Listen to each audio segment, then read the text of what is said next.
On a eu un épisode méditerranéen particulièrement violent dans la nuit du 2 octobre 2020, avec des crues exceptionnelles sur un temps très court. Ces crues ont raviné, emporté beaucoup d'arbres qui se sont accumulés dans les rivières, qui ont provoqué des inondations dans les 4 vallées, donc Tinée, Vésubie, Roya et dans une moindre mesure dans le Var. Les conséquences humaines restent lourdes, puisqu'on est à 9 morts et 9 disparus. Quand on voit l'ampleur des dégâts, on aurait pu s'attendre à beaucoup plus de conséquences. Heureusement, les alertes météo ont eu leur effet.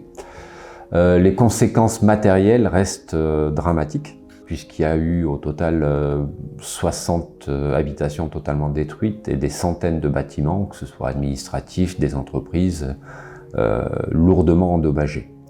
Sans compter ce qui est encore aujourd'hui préoccupant, c'est toutes les infrastructures, les ponts, les routes. Le conseil départemental des Alpes-Maritimes évalue à plus d'1 milliard d'euros le budget de la reconstruction. Alors, la Croix-Rouge monégasque, elle n'a pas vocation d'intervenir seule, dans tous les cas. On est auxiliaire des pouvoirs publics. Ça veut dire qu'on intervient à la demande des pouvoirs publics. Sur Monaco, c'est notre mission. Sur la France, on s'est accroché à la Croix-Rouge française. Ça veut dire qu'avant d'intervenir sur le territoire français, on a été placé sous l'étendard de la Croix-Rouge française. Donc on est intervenu en collaboration avec la Croix-Rouge française.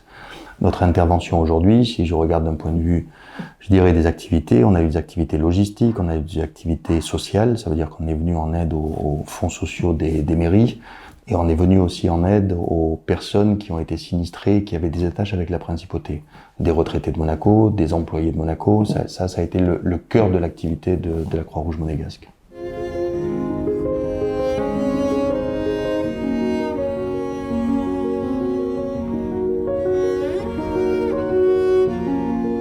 Cette application, on l'a développée pour mettre en relation les sinistrés et les bénévoles. C'est très difficile pour un sinistré de faire appel à une équipe comme ça de 50-60 personnes. Ils ont leur humilité, c'est difficile pour eux, ils s'attendent à recevoir de l'aide de la commune et des assurances, c'est pas forcément le cas tout de suite. En faisant une simple demande via cette application qui est gratuite et téléchargeable par tout le monde, ils peuvent mobiliser 50, 60, 70 personnes sur plusieurs jours et c'est entièrement solidaire.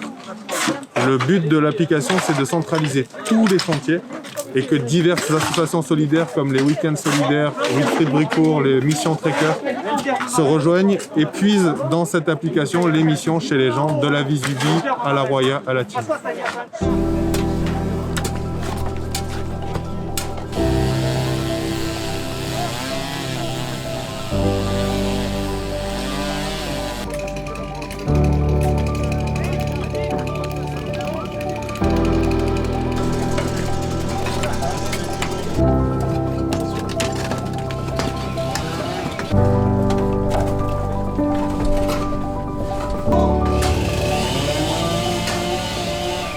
Alors on a une énorme coulée de boue qui est arrivée de ce côté, contre la maison.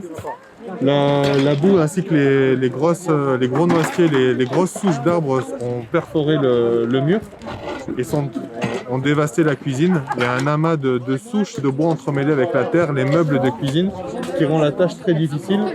C'est d'extraire toutes ces souches entremêlées. C'est très compliqué, c'est centimètre par centimètre.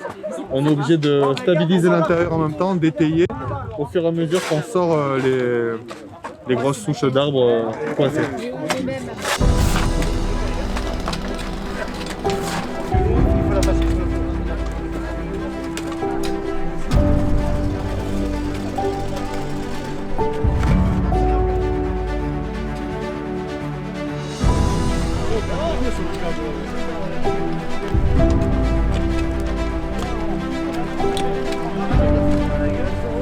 Ben là, on est en train de faire une tranchée de manière à récupérer les eaux qui sont venues du ballon là et qui sont partis sur la maison et qui ont évidemment emmené tout sur son passage. Donc on fait une tranchée arrivée jusqu'à la roche pour l'évacuer en dehors de la maison.